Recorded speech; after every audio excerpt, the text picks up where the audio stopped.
Бид хамтдаа дуулж хамтдаа залбирч ээж минь Библи Морны номын түүхийг уншихуйд чимээг үхэн сонсдог байлаа. Мөн аав минь өөрийнхөө мэддэг олон түүхүүдээс хуваалцдаг байсан. Дэрний ярьдаг байсан түүхүүдийн нэгийг би одоо санддаг юм. Саяхан би хэдэн жилийн өмнө хэвлэгдсэн нэгэн номноос энэ түүхийг олсон юм. Энийг сонсцгоё.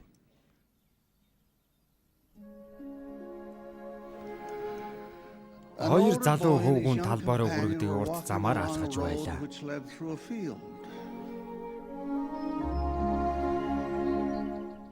Дэд замын хажууд хуужирсан элэгцэн хос хутал болон хүрэн байхыг олж харлаа.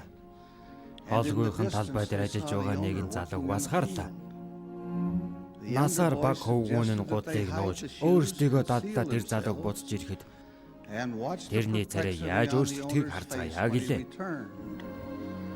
Харин нөгөө хөвгүүн энэ тийм сайхан санаа биш байна гэд тэрний хувцснаас харвал тэр их ядуу хүн байх нь гарцаагүй гэлээ. Ингэж ярилцсныхаа дараа тэд өөр зүйл хийхээр шийдэв. Тэд гудлыг нуухынхаа оронд гутал бүрт нэг мөнгөн зоос хийж мөнгийг олох үедээ тэр юу хийхийг харъя гэлээ.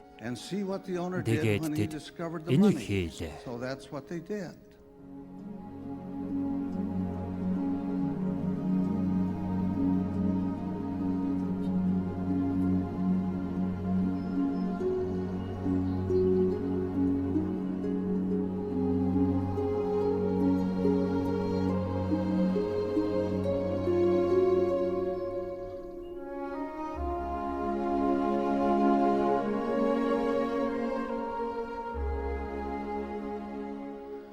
Удалгүй залуу талбайгаас ирэв.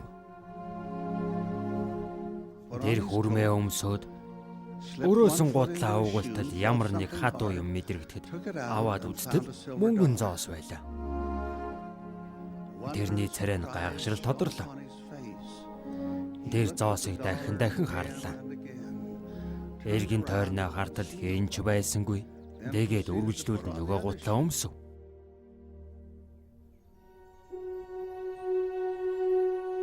Дахиад нэг зоос олсон нь тэрний гайхшрлыг бүржих төрөөлөв. Тэрний зүв сэтгэл нь баяраар дүүрлээ.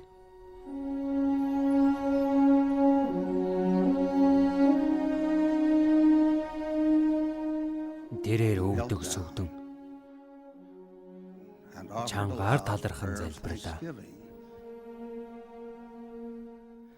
Тэр хүн дээр өвдсөн ихнэр болон талахгүй өлсөж буй хүүхдүүдийн талаар хэлж хэрэгтэй үед нь хэн нэгний өгөөмөр гараар дамжин ирсэн тусламжинд ихээр талархан тэрэнд тусламж хэрэгтэйг мэдэрсэн тэдний дээр Тэнгэрийн ажлын буухын төлөө залбирлаа.